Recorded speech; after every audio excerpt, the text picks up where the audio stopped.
श्रीपादराजम शरणम प्रपद्ये.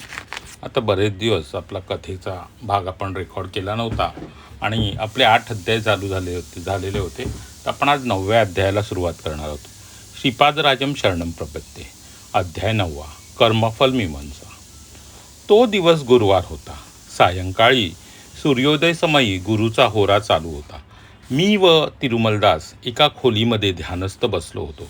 सूर्याची कोवळी किरणे खोलीत डोकावत होती. काय आश्चर्य, त्या कोवळ्या सूर्यकिरणात श्रीपाद श्रीवल्लभांचे आम्हा दोघांच दर्शन झाले. क्षणभर दर्शन देऊन ते भव्य मंगलदायी रूप अंतर्धान पावले.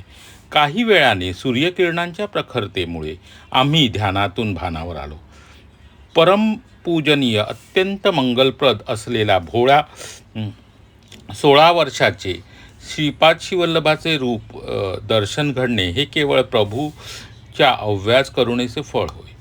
श्रीपाद प्रभूंना नैवेद्य म्हणून चणे ठेवले होते. सूर्यकिरणांच्या स्पर्शाने ते चणे लोखंडात रूपांतर पावले, ज्याचे मला आश्चर्य वाटले व मन दुःखी पण झाले.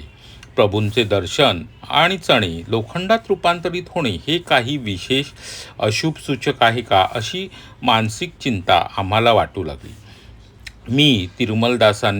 श्री तिरुमलदासांनी पुढे सांगण्यास सुरुवात केली. बाबा रे शंकर भटा, आज दुपारी माझे आतिथ्य स्वीकारून तू कुरवपुरास जाऊ शकतोस. तशी श्रीपाद प्रभूंनी आज्ञा केली. भर दुपारी प्रभू दत्तक्षेत्रात भिक्षा मागत असतात. हा काळ अतिशय शुभप्रद आहे. मी म्हणालो, स्वामी, रोज श्री दत्तप्रभूंचे स्मरण, दत्त कथा प्रसंग श्रवणाने काळ आनंदात व्यतीत करत होतो. आज नैवेद्य म्हणून दाखविलेले चणे लोखंड झाले याची खंत वाटते. माझा या संशयाने निरसन करून मला कृतार्थ करावे ही प्रार्थना. त्यावर तिरुमलदास काय म्हणाले बघा. श्री तिरुमलदास म्हणाले, बाबा रे, काही शताब्दीनंतर कलियुग झाल्यावर नास्तिकत्व वाढेल. कलियुग आल्यावर नास्तिकत्व वाढेल. नास्तिकत्वाचे निर्मूलन करून आस्तिकत्वाची स्थापना करण्यासाठी प्रभू चित्रविचित्र लीला दाखवून अनुग्रह करतील. भविष्यात धर्मस्थापनेसाठी सगळ्या कार्यक्रमात बीजरूपाने या श्रीपाद श्रीवल्लभांच्या अवताराचा अनुग्रह करतील. खनिजामध्ये चैतन्य निद्रावस्थेत असतं. बघा, खनिजामध्ये चैतन्य हे निद्रावस्थेत असतं. खनिज म्हणजे काय, आपण ज्याला मेटल्स वगैरे म्हणतो ते खनिज. खनिज स्थितीत प्राण अंतर्लीन होऊन राहतो. खनिजामध्ये अनेक रासायनिक प्रक्रियांमुळे प्राणाची उत्पत्ती होते. प्राणामध्ये मन अंतर्लीन असते. प्राणस्वरूपात चैतन्य अर्धनिद्रावस्थेत असते. हे तुला वृक्षामध्ये स्पष्ट दिसेल. म्हणजे वृक्षामधलं चैतन्य अर्धनिद्रावस्थेत होते. मादक द्रव्याच्या व्यसनाने मनुष्य त्याच्या देहात या स्थितीचा अनुभव करतो. अर्धनिद्रावस्थेतलं जे हे असतं, म्हणजे काही गोष्टींचं भान नसणं, हे कशामुळे घडतं, मनुष्य केव्हा अनुभवतो, तर मादक द्रव्यांचं सेवन केल्यामुळे. प्राणशक्ती रूपाने व्यक्त झालेले चैतन्य परिमाणक्रमाने विकसित होऊन मनाच्या माध्यमाने कर्म करण्यास अभ्यस्त होते. म्हणजे प्राणशक्तीमध्ये जे चैतन्य आहे ते परिक्रमाने विकसित होऊन आपल्या मनाच्या माध्यमाने, ते चैतन्य म्हणजे काय, मन, त्या मनाच्या माध्यमाने अभ्यस्त होऊन कर्म करण्यास अभ्यस्त होते. ही स्थिती पशूंमध्ये आढळते. पशूंचा पूर्ण विकास तोच मनुष्य म्हटला जातो. मनुष्यात मनशक्ती पूर्णपणे कार्यरत असते. तर मनास अतीत असलेले अतिमानस एक आहे. ते अंतर्लीन स्थितीत असते. मानव योग साधनेने परिपूर्ण होतो. तो मूलाधारात सुप्त असलेल्या चैतन्यास सहस्रात नेऊन सविकल्प निर्विकल्प समाधीस्थ प्राप्त करून घेतो. आता ही जी चक्र आहे शरीरामध्ये, जी आज्ञाचक्र आहे, त्यांच्याबद्दल म्हटलेलं आहे. आपण वाचून पुढे जाऊया. हे परम ज्योतिष स्वरूप असलेल्या श्री गुरूंशी तादात्म्य स्थितीचा अनुभव येतो. या स्थितीमध्ये अनिर्वचनीय आनंदाचा अनुभव येतो. तर काही वर्तणूक मात्र महासंकल्पास अनुसरून असते. म्हणून तो कर्मबंधापासून अलिप्त सुप्त असतो. या संकल्पाचे स्वरूप अचित्य, अगम्य आणि कल्पनातीत म्हणून महाप्रचंड वेगवान असते. अतिमानस केवळ श्रीप्रभूंचे स्वरूप. प्रत्येक क्षणात कोट्यावधी प्रार्थना प्रभू स्वीकार करतात. धर्मसंमत असलेल्या प्रार्थनेस तत्काळ प्रचिती देऊन दुःख निवारण करतात. धर्मबद्ध असलेल्या प्रत्येक इच्छा पूर्ण करतात. मानवाच्या मनाचा वेग कूर्मगतीप्रमाणे असून श्रीप्रभूंच्या अतिमानसाचा वेग महाप्रचंड आणि कल्पनातीत आहे. महाप्रचंड वेग असल्याने प्रकाशाचा वेग पण त्या अतिमानस वेगापुढे कमी पडेल. मानव आणि कोणत्याही प्राण्याने केलेली लहानशी प्रार्थना प्रभूंच्या दिव्य तेजपुंजापर्यंत पोचते. समस्त दृश्यादृश्य शक्तींचा आधार प्रभूच आहेत. त्याचा लोक प्रकाशमान होण्याचे कारण त्यांच्या शरीरातून बाहेर पडणारे ज्योतिषपुंज असून दुसरे काही नाही. अनेक कोटी ब्रह्मांडात प्रकाशमान असणारे सूर्य, नक्षत्रादिकांचे संयुक्त प्रकाशसुद्धा त्यांच्या तेजापुढे सूर्यास दिवटी दाखविल्या समान होय. बाबा रे, श्रीपाद श्रीवल्लभाचे खरे खुरे तत्व होय. अनंत शक्ती, अनंत ज्ञान, अनंत व्यापकत्व असलेले निर्गुण आणि निराकार स्वरूपच बद्दल असलेल्या अवाज्य आणि अनंत करुणेपोटी सगुणाकार मनुष्यदेह धारण करून श्रीपाद श्रीवल्लभांच्या रूपात दर्शन देत आहेत. हे जाणण्यासाठी मानवास पूर्णता आणि व्यापकता यावी लागते. आता खूप महत्त्वाचं आहे जे काही इथे सांगितलेलं आहे.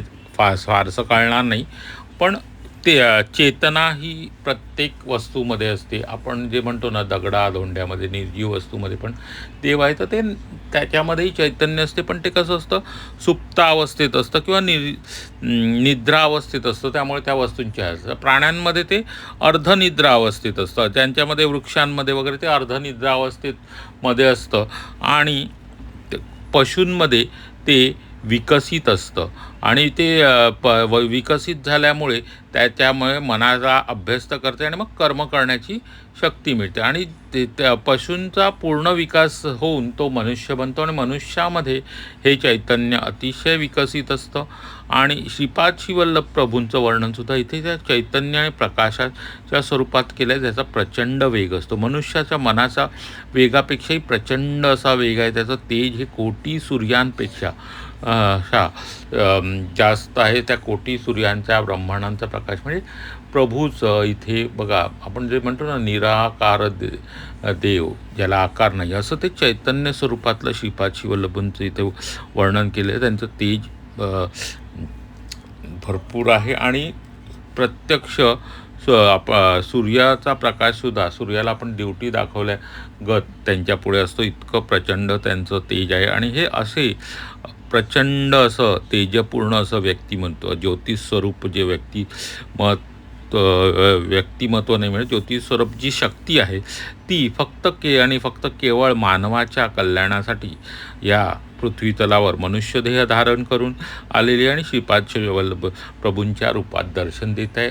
आणि या अशा श्रीपाद श्रीवल्लभांचं स्वरूप जाणण्यासाठी मानवास परिपक्वता आणि व्यापकता आली तरच त्यांना ते रूप कळतं. श्रीपाद श्रीवल्लभांचे दिव्य स्वरूप. मानवाची देवाविषयी ओढ अनिवार्य आहे. तसेच देवसुद्धा अनंत परिमितांना लांघून निम्न स्तरात जन्म घेतात. आता देव त्या तत्वाची एवढ्या वर असतं ते तत्व, पण ते अनेक परिमिती लांघून ते निम्न स्तरात जन्म घेतात. यास अवतरण म्हणतात. आता अवतरण किंवा अवतार घेणं म्हणजे काय, अवतार कार्य म्हणजे काय, तर अनेक परिमितींना लांघून ते खाली अगदी निम्न स्तरावर जन्म, मानवी देहास अगदी निम्न स्तरावर त्याच्यामध्ये जन्म घेतात, त्याला अवतरण म्हणतात. ही एक निरंतर चालू असलेली योगक्रिया आहे. सृष्टीत सत्याची एकदा स्थापना झाली की ती स्वयंसिद्ध, प्रयत्नरहित कार्यरत असते.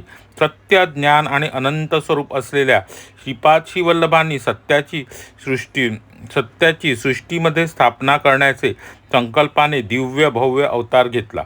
तर श्रीपाद श्रीवल्लभांनी काय केलं, सृष्टीमध्ये सत्याची स्थापना करायची या संकल्पाने दिव्य भव्य अवतार घेतलेला आहे. ते साक्षात दत्तप्रभू होत. नंतर मी म्हणालो, स्वामी, आपल्याशी चर्चा करीत असता मला काहीतरी नवीन विषयाचा उलगडा झाला. श्रीपाद स्वरूपाचा अंत लागत नाही. त्यांचे दिव्य आणि भव्य चरित्र कसे लिहावे, त्यावर काय भाष्य करावे हे समजत नाही. तुम्ही सत्याच्या प्रतिष्ठापनेबद्दल सांगितले. ही मी मूर्ती प्रतिष्ठापनेबद्दल ऐकले, पण सत्याच्या प्रतिष्ठापनेबद्दल ऐकलेले नाही. तरी त्याबाबत कृपा करून विस्तारपूर्वक सांगावे. श्री तिरुमलदास म्हणाले. आता तिरुमलदासाने तुम्हाला माहिती की श्रीपाद श्रीवल्लभ चरित्र हे पूर्ण चरित्र शंकर भटांनी लिहिलं. आणि शंकर भट प्रवासात असताना त्यांना जे जे कोणी भेटत गेले त्यांच्या संवादातनं, त्यांच्या बोलण्यातनं त्यांना श्रीपादांची माहिती होत गेली आणि त्यातनं हे चरित्र उलगडत गेलेलं आहे. आता तिरुमलदास त्यांना काय म्हणतात? तिरुमलदास म्हणाले, प्रिय शंकर भटा, तुझ्याकडून श्रींचे चरित्रलेखन कार्य व्हावे असा संकल्प पूर्वीच झाला आहे. तुझ्या संपर्कात येणाऱ्या श्रीपादांच्या भक्ताचे अनुभव लेखणीबद्ध कर. तुझ्या भाष्याची आवश्यकता नाही. श्रींचे चरित्र स्वतः प्रभू श्रीपाद श्रीवल्लभ तुझ्या लेखणीच्या माध्यमातून लिहून घेतील. या बाबतीत आणखी विचार करणे व्यर्थ आहे. तर त्यांनी काय म्हटलं आहे शंकर भटांनी की श्रीपाद श्रीवल्लभ चरित्र हे तुझ्याकडून लिहून घेण्याचा हा संकल्प श्रीपाद श्रीवल्लभांचा आहे. त्यामुळे तुला काही करायचं नाही. तुझ्या संपर्कात जे कोणी श्रीपाद श्रीवल्लभांचे भक्त येतील त्यांचा जो काही अनुभव ते तुला सांगतील तो लेखणीबद्ध कर आणि तो लिहून काढतेच ते श्रीपाद श्रीवल्लभ चरित्र असणार. कारण का ते तुला लिहायचं नाही, ते संकल्प श्रीपाद प्रभूंनी केलेला आहे. त्यामुळे ते तुझ्याकडून पूर्ण करून घेण्यात असं त्यांनी सांगितलं. मनुष्य नाना प्रकारचे अन्न सेवन करतो. सेवन केलेले अन्न आपोआप पचन होऊन शरीरास प्रदान होते. या पचनक्रियेमध्ये माणसाचे कोणतेही प्रयत्न करावे लागत नाही. मनुष्याची जबाबदारी केवळ अन्न ग्रहण करणे एवढीच. नंतर अन्न पचवणे व शरीराला शक्ती प्रदान करणे हे शरीराचे कार्य होत. थोडक्यात म्हणजे कर्तव्य अन्न मिळवणे असा विधीचा निर्णय आहे. भोजन केलेले अन्न पचन करण्याचे व शक्ती प्रदान करण्याचे कर्तव्य शरीराचे आहे. मनुष्य मन असल्याने तो अधिक स्वातंत्र्याचा आनंद लुटतो.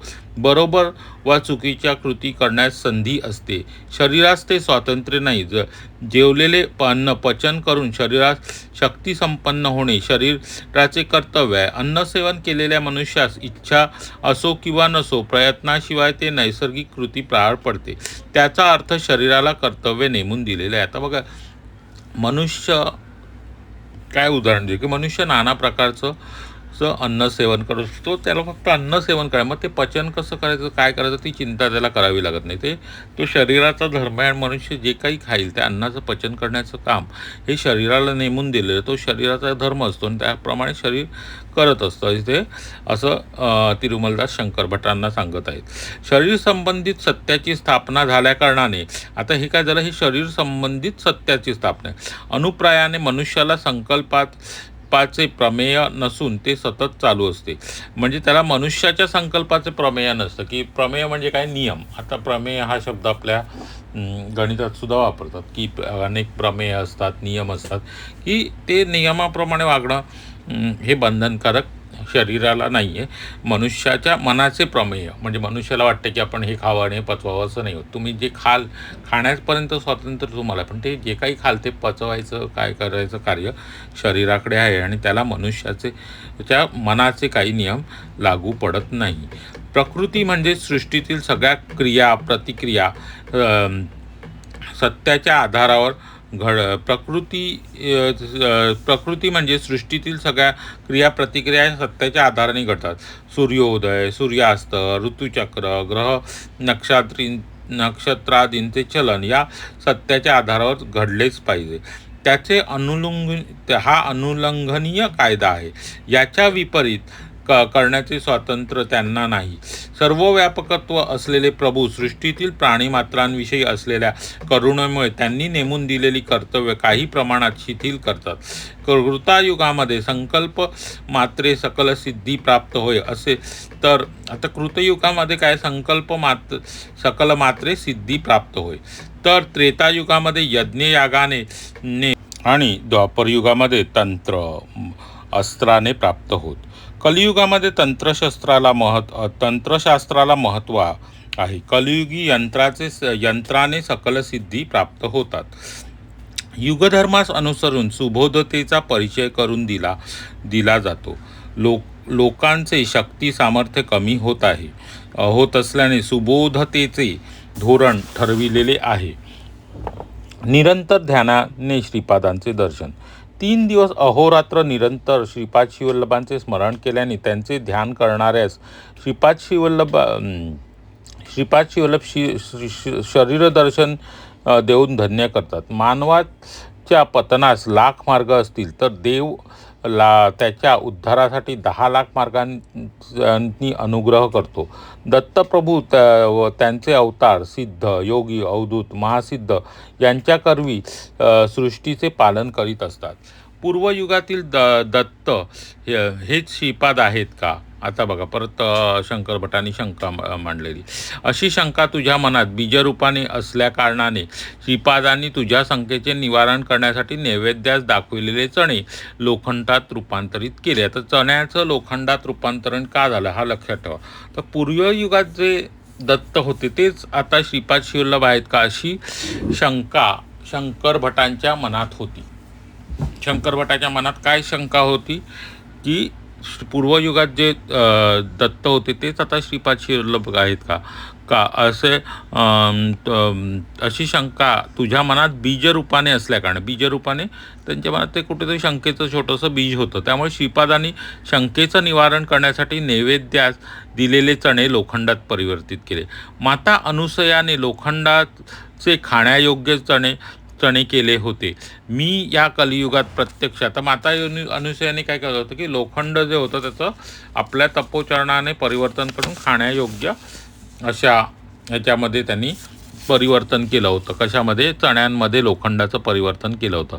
मी या कलियुगात प्रत्यक्ष दत्त आहे याची आठवण करून देण्यासाठी त्यांनी असे केले. त्यात अजून एक गर्भितार्थ आहे.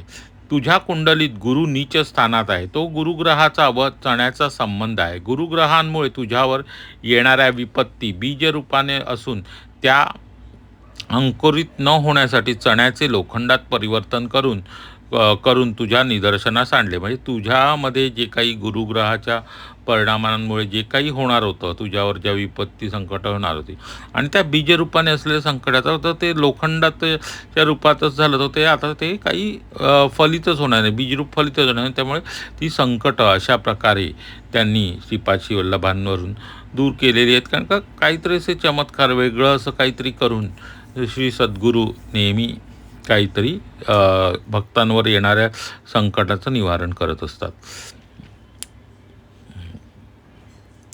श्रीपादांच्या दिव्य मानस चक्षूंनी अवलोकन न केलेले कोणतीही वस्तू या सृष्टीत प्रवेश करत नाही. तसेच त्या दिव्य मानस क्षितिजावर पाहिल्याशिवाय कोणताही प्राणी त्या सृष्टीत जन्म घेत नाही. हे परमसत्य आहे. सत्यवस्तू संबंधित ज्ञान सुप्रतिष्ठापित असल्याकारणाने या ज्ञानाची प्राप्ती असलेले या लोकातून अंतर्धान झाले तरी तोटा नाही. त्या ज्ञानास प्राप्त करण्यायोग्य मानव या सृष्टीमध्ये जन्म घेतल्यावर ते ज्ञान आपोआप त्यास होते. दैवी शक्ती, चिरंजीवी मुनी, अवतारी पुरुष सगळे अविनाशी तत्वाचे आहेत, तर माणूस हा विनाशी तत्वाचा आहे. विनाशी तत्वाचे ज्ञान, स्थिती, गती, शक्ती एका विशिष्ट प्रकारे असले पाहिजे हा असा नियम आहे. ते स्वेच्छा तत्व आहे. ते संपूर्ण आणि परिपूर्ण आहे. ते अत्यंत प्राचीन आणि नित्य नूतनसुद्धा आहे. कारण नसलेले कार्य होणे असंभव आहे. म्हणजे प्रत्येक कारणामागे काहीतरी कारण असावे लागते तरच ते कार्य सिद्धीस जाते. सर्व कारणास व सर्व कार्यास एकमेव असे तत्व आधार आहे. ते अतीत आहे. यालाच दत्ततत्व असे म्हणतात. आता इथे सगळं गहन आहे थोडंसं दत्ततत्वाबद्दलची. आणि दत्त हा मनुष्यधारी काही नाही, देह नसून ते एक तत्व आहे आणि त्या तत्वाविषयी सगळी माहिती सांगितलेली. थोडंसं समजण्यास कठीण आहे. श्री दत्तप्रभूंनी कलियुगात आपल्या संपूर्ण कलांनी परिपूर्ण असा प्रथम अवतार श्रीपाद श्रीवल्लभ या रूपाने पिठिकापुरात घेतला. या श्रीपाद श्रीवल्लभांचे स्पष्ट वर्णन करणे सहस्रफणी आदिशेषास सुद्धा अशक्य आहे. बाबा रे, श्रीपाद श्रीवल्लभ श्री नरसिंह सरस्वतींचा अवतार घेणार असल्याचे बऱ्याच वेळा सूचित केले होते. ते हिरण्यकश्यपाने विचित्र अशा एक वर प्राप्त केल्यावर आता त्याचा मृत्यू असंभव आहे असे वाटत होते. ते दिलेल्या वरदानाविरुद्ध न जाता त्या अतिकल्पनातीत पद्धतीने नृसिंह भगवानांनी हिरण्यकश्यपूचा वध करून परमभक्त असलेल्या प्रल्हादाचे रक्षण केले. प्रभू स्तंभामध्ये सुद्धा विराजमान आहेत अशी प्रल्हादाची दृढ धारणा होती. त्याप्रमाणे प्रभू स्तंभातून प्रकटले. देव आहे की नाही असा संशय या कलियुगात बहुतेकांच्या मनात येतो. आता बघा किती छान लिहिलेलं आहे. देव आहे की नाही असा संशय कलियुगात अनेकांच्या मनात येतो. कलियुगातील हिरण्यकश्यपाचा मद नष्ट करून प्रल्हादासारख्या भक्तांचे रक्षण करण्यासाठी दत्तप्रभूंनी अवतार घेतला. देव आहे हे सिद्ध करणे हे नृसिंह अवताराचे वैशिष्ट्य. श्रीपाद श्रीवल्लभ व नृसिंह सरस्वती हे दोन अवतार देवदूषण करणाऱ्यांचे मदनाश व देवभक्ती करणाऱ्यांचे डोळ्याच्या पापणीपणे रक्षण करणे या दोन प्रधान उद्देशाने विश्वात आले. आता बघा, श्रीपाद श्रीवल्लभ आणि नरसिंह सरस्वती हे दोन जे अवतार आहेत ते का झाले, तर जे देवदूषण करत होते, म्हणजे देवाला जे दोष द्यायचे. अजूनही आत्ता कलियुगात सुद्धा अनेक जण आहेत की आपण जर एखाद्या देवाची भक्ती, खास करून आपण जेव्हा हिंदू देवी देवतांची भक्ती करण्यात जातो तेव्हा तुम्हाला त्यापासून परावृत्त करणारे किंवा त्या देवतांना दूषण देणारे किंवा दोष देणारे अनेक लोक आहेत. आणि जे देवभक्ती त्यांचा मदनाश करण्यासाठी, त्यांचा जो अहंकार आहे तो नाश करण्यासाठी आणि देवभक्ती करणाऱ्यांचे डोळ्याच्या पापणीप्रमाणे रक्षण करण्यासाठी हे दोन प्रधान अवतार झाले. कोणते? श्रीपाद श्रीवल्लभ आणि नरसिंह सरस्वती हे दोन प्रधान अवतार कशासाठी झाले ते कळलं, लक्षात आलं. कारण आज आपण अनुभवतोच आहे ना, एखादा तुम्ही कुठेतरी पॉडकास्ट टाका, काही टाका, कुठेही काही गोष्ट टाकली की त्याला विरोध करणारे, त्याला सगळं काही हे करणारे असे अनेक कमेंट्स तुमच्यामध्ये. आता हे काही या श्रीपाद श्रीवल्लभ चरित्रात नाही लिहिलेलं, पण आपण काय कथा वाचते वेळी सगळ्याचा आधुनिकतेशी, काळाशी जेव्हा संदर्भ जोडून आपण विश्लेषण करत असतो, तर ह्या दोन अवतारांचं मूळ प्रयोजन बघा.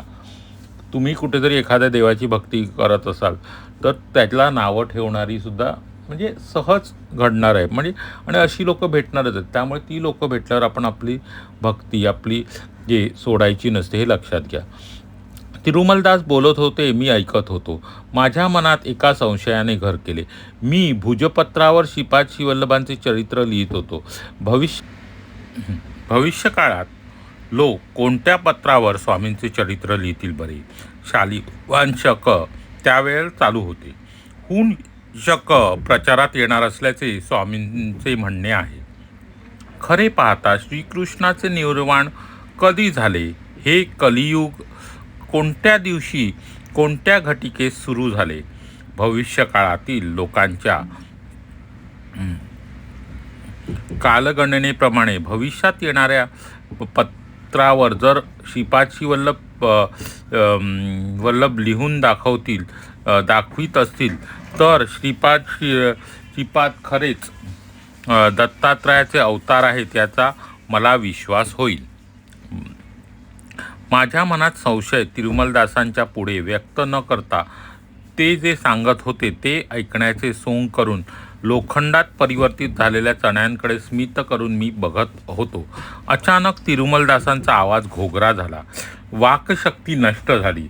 मी श्रीपादांचे चरित्र ऐकत असताना कांठळ्या बसतील असा भयंकर आवाज ध्वनी झाला. तो ध्वनी ऐकल्यावर मी पूर्ण बहिरा झालो. कोणत्याही ध्वनी ऐकणे मला शक्य नव्हते. बघा, शंकर भटांच्या मनात नुसता विचार आला त्यांनी शंका व्यक्त केली. त्यानंतर पुढे काय घडले? एका क्षणात मी बहिरा व तिरुमलदास मुके झाले. तिरुमलदास काही सांगण्याचा प्रयत्न करीत होते, पण त्यांच्या मुखातून शब्द निघत नव्हते. मी ऐकण्याचा प्रयत्न केला तरी मला छोटा ध्वनीसुद्धा ऐकू येत नव्हता. मी ज्याला कधीच थारा देणे योग्य नव्हते अशी शंका मला आल्याने मला मनात खंत वाटली. परिणामतः मी बहिरा झालो. हे कायमस्वरूपी व्यंग नाही ना? अरे देवा, आता काय करायचे? असा प्रश्न त्यात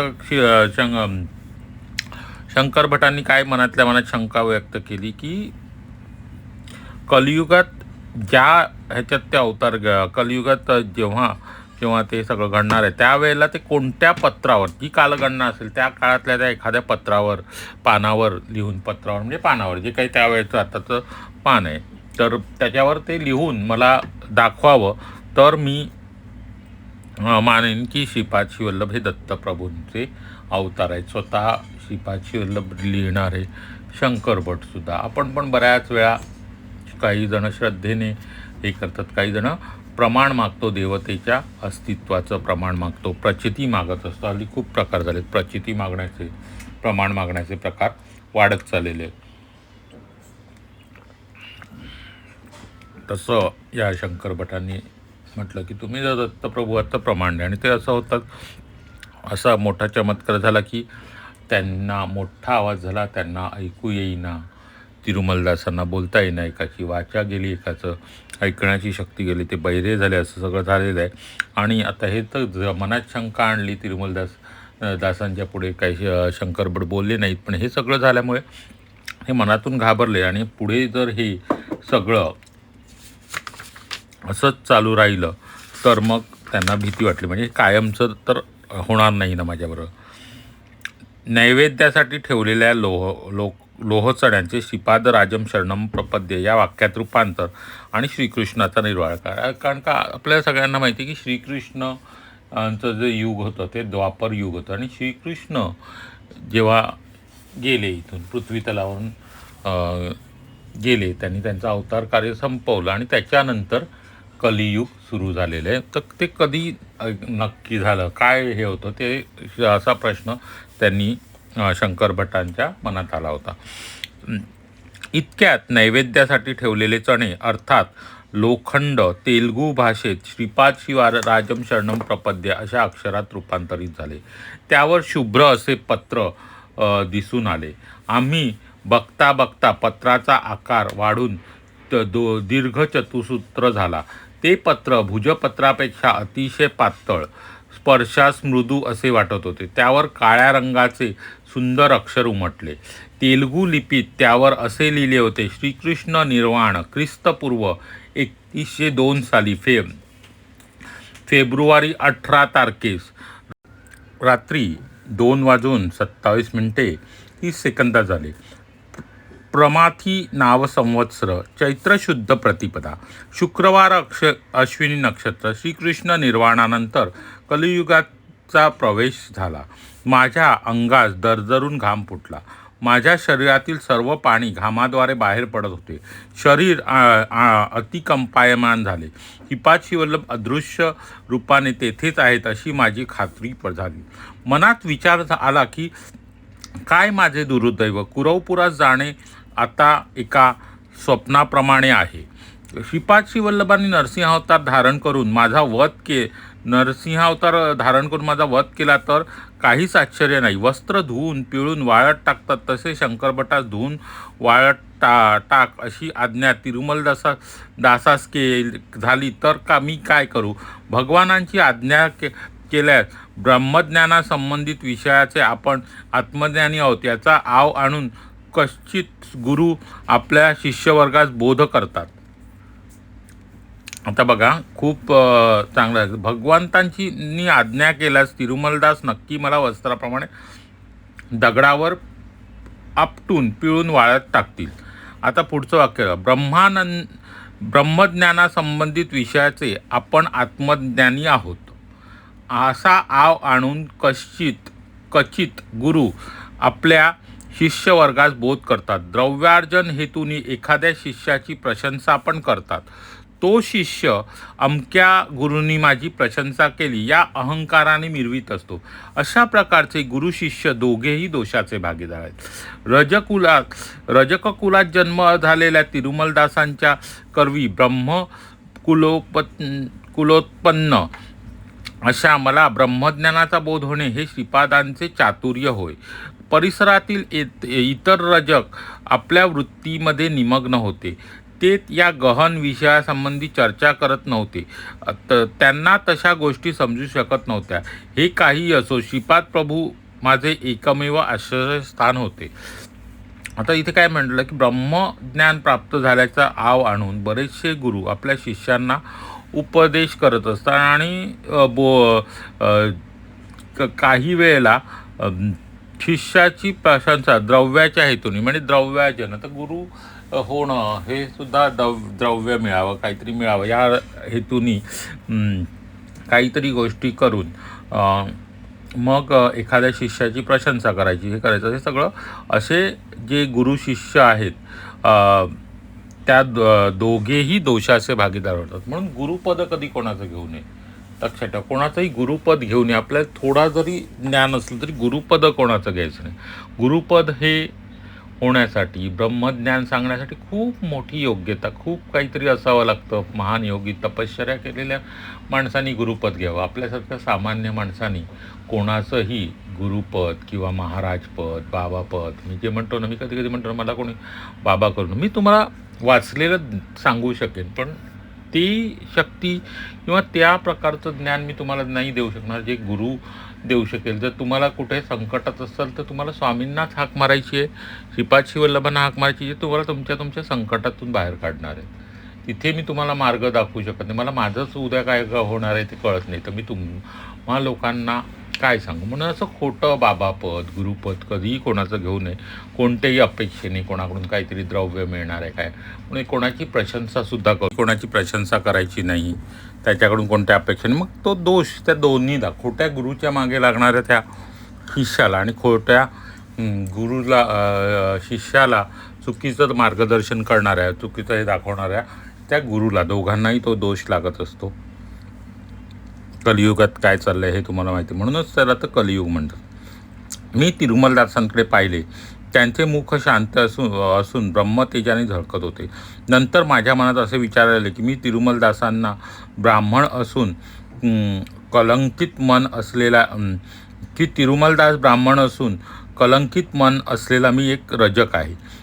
नैवेद्यात दाखविले चणे लोहरूप त्यजून पूर्ववत झाले. श्रीपादांनी मला क्षमा केली असे हे मला समजले. काही क्षणात एक शुभ्र पत्र म्हणजे कागद, ते कागदसुद्धा अदृश्य झाला. तिरुमलदास म्हणाले, बाबा रे शंकर भटा, कलियुग लोहयुग आहे, कलश्मपुरीत असे हे युग आहे. माझ्या देहावसानानंतर काही काळ मी हिरण्य लोकात वास करून श्रीपाद श्रीवल्लभांच्या आज्ञेनुसार पुन्हा महाराष्ट्र देशात जन्म घेणार आहे. तिरुमलदास म्हणाले, एकदा मग श्रीपादांच्या माता महांच्या घरी त्यांचे धुतलेले एक वस्त्र घेऊन गेलो. नंतर सुमती महाराणींचे काका श्रीधर अवधाने श्रीपादांस कडेवर घेऊन खेळवीत होते. दिगंबर दिगंबर दत्त अवधूता असा घोष करीत होते. श्रीपादांचे वय 2 वर्षाचे होते. ते किलकारी करीत खेळत होते. ते दृश्य मनोहर होते. अनायसे माझ्या मुखातून श्रीपादवल्लभ दत्त दिगंबरा असे निघाले. श्रीधरावधानींनी माझ्याकडे वळून पाहिले आणि इतक्यात श्रीपाद नृसिंह सरस्वती दत्त दिगंबरा असे म्हणाले. ते साक्षात पूर्वीचे दत्तप्रभू असून कालपटलावर प्रस्तुत श्रीपाद श्रीवल्लभ पुढे नरसिंह अवतार या रूपाने येणार आहेत अशी सूचना आपल्या विशिष्ट शैलीत त्यांनी सांगितली होती. म्हणजे आता बघा असा प्रसंग आहे. पुढे तिरुमलदास सांगतात की एकदा तिरुमलदास म्हणजे शेवटी कोणते रजक होते, ते एकदा श्रीपादांच्या घरी गेले असता त्यांच्या सुमती महाराणींचे काका यांच्या खांद्यावर श्रीपाद श्रीवल्लभ खेळत होते. त्यांच्याबरोबर श्रीपाद श्रीवल्लभ खेळत होते. त्यांच्या कडेवर ते खेळत असताना खेळवीत होते आणि दत्त दिगंबर अवधूता असा ते घोष करीत होते. श्रीपाद श्रीवल्लभ काय म्हणत होते? दत्त दिगंबर अवधूता असं म्हणत. श्रीपादांचे 2 वय त्यावेळेला किती होतं? 2 वर्षाचं होतं. ते किलकारी मारत होते. ते दृश्य मनोहर होते आणि अनायसे तिरुमलदासांच्या मुखातनं पुढचे शब्द काय बाहेर पडलेत? श्रीपाद वल्लभ दिगंबरा असे निघाले. श्रीपाद तिरुमलदासांनी हे शब्द निघाल्यावर श्रीधर अवधानींनी त्यांच्याकडे पाहिले आणि ते काय म्हणाले? नृसिंह सरस्वती दिगंबरा असे म्हणाले. त्याचाच अर्थ काय? तर श्रीपाद श्रीवल्लभ हे दत्तांचे अवतार आहेत, ते पुढे नृसिंह सरस्वती म्हणून अवतार घेणार आहेत. अशी विशिष्ट प्रकारचे च्या लीला करून श्रीपादांनी त्यांना दाखवून दिलेले आहे. आता आणि ह्या लीलेमध्ये बघा पुढे पांढरं शुभ्र पत्र दिसलं त्याला. म्हणजे काय दिसलं त्यांना? तो कागद, पांढरा कागद जो दिसला, ते दाखवलं कलियुगामध्ये श्रीपाद श्रीवल्लभ चरित्र आणि ते आणि शंकर भटांना दाखवून दिलं की शंकर भटांनी जी मनात शंका उत्पन्न केली होती की जर कलियुग येणार आणि कलियुगात श्रीपाद श्रीवल्लभ चरित्र लिहिलं जाणार तेव्हा शक वेगळं असणार. त्या शकामध्ये श्रीपाद श्रीवल्लभांचं चरित्र कोणत्या प्रकारच्या पत्रावर लिहिलं जाईल ते जर मला श्रीपाद श्रीवल्लभांनी दाखवलं तरच मी मानेन की श्रीपाद श्रीवल्लभ हे दत्तांचा होता. आणि त्याप्रमाणे त्यांनी श्रीपाद श्रीवल्लभांनी सगळी लीला करून ते शंकर भटांना आता दाखवून दिलेलं त्या पत्रावर. तर अशा प्रकारचा हा अध्याय इथे तिरुमलदास आणि शंकर भटांमधला संवाद आहे. कलियुगाचं सुरुवात कशी झाली, श्रीकृष्णांचं निर्वाणानंतर कलियुग कसं सुरू झालं, या सगळ्याची इथे माहिती दिलेली आहे. आणि आजचा हा कथाभाग आपण इथेच थांबवत आहोत. त्या आपण बऱ्याच दिवसांनी 9व्या अध्यायाला सुरुवात केली. जर कोणाला काही कनेक्ट होण्यास वेळ लागत असेल तर त्यांनी जुने अध्याय ऐकून घ्यावे, म्हणजे मग आपल्याला जुने भाग ऐकले की तुम्हाला ते सगळं कळेल. तर ह्या अध्यायाचा प्रश्न असा आहे, श्रीपाद श्रीवल्लभांनी कोणती लीला केली? थोडंसं वेगळ्या स्वरूपात विचारतो. म्हणजे शंकर भटांनी जेव्हा मनात शंका आणली की श्रीपाद श्रीवल्लभ हे दत्तप्रभूचा अवतार आहेत आणि त्याचं त्यांनी, आणि ते खरंच अवतार असतील तर त्यांनी दाखवून द्यावं की कलियुगामध्ये ते कोणत्या पत्रावर लिहून दिलं जाईल. त्यानंतर त्यांच्यामध्ये आणि तिरुमलदासांमध्ये कोणतं व्यंग आलं, ते काय झालं, ते फक्त उत्तर द्यायचं आहे तुम्हाला. काय झालं त्या दोघांसोबत, पूर्ण कथा नाही लिहायची, त्या दोघांचं काय झालं, श्रीपाद श्रीवल्लभांनी कोणता चमत्कार केला, पुढे काय झालं, तेवढंच लिहायचं आहे. त्या दोघांबद्दल मध्ये एक व्यंग आलं, एक व्यंग दोघांमध्ये आलं, ते कोणतं व्यंग आलं हेच तुम्ही सांगायचं आहे. श्रीपादराजम शरणम प्रपद्य, श्रीपादांचा जय जयकार असो. तर हा कथाभागात आपण इथेच संपवतो आहे. उद्या किंवा पुढच्या वेळेस जेव्हा अपलोड होईल तेव्हा याच्या पुढची कथा 9व्या अध्यायाची थोडीशी एक 5-6 पानांची कथा राहिलेली ती आपण पुढच्या भागात बघणार आहोत. तोपर्यंत श्रीपाद श्रीवल्लभ चरित्र ऐकत राहा. श्रीपादराजांची शिकवण बघा. खोटा गुरु, खरा गुरु, म्हणजे आपण जे म्हणतो किती समर्पक आहे. हे ग्रंथच कोणत्या शतकात लिहिलेलं आहे बघा. आणि त्याच्याप्रमाणेच आज तर अशा खोट्या गुरूंचा द्रव्यलोभाने तुम्हाला शिष्य करून घेऊन खोटं नाटक काहीतरी सांगायचं, खोटं नाटक काहीतरी करून घ्यायचं, अशा बाबांचा किती सुळसुळाट झालेला आहे बघा. आणि ह्या विषयावर किती आधी लिहिलं गेलं आहे बघा. श्रीपाद श्रीवल्लभ चरित्र ज्यावेळेला लिहिलं गेलं 1300 शतकामध्ये, तेव्हाचं हे सगळं वर्णन आहे जे आजही तंतोतंत लागू पडतं. म्हणून मी तुम्हाला म्हणतो श्रीपाद श्रीवल्लभ चरित्राच्या कथा वाचा, ऐका आणि त्या समजून घेऊन त्याच्याप्रमाणे आयुष्य जगायला सुरुवात करा. श्रीपादराजम शरणम प्रपद्ये, श्रीपादांचा जय जयकार असो.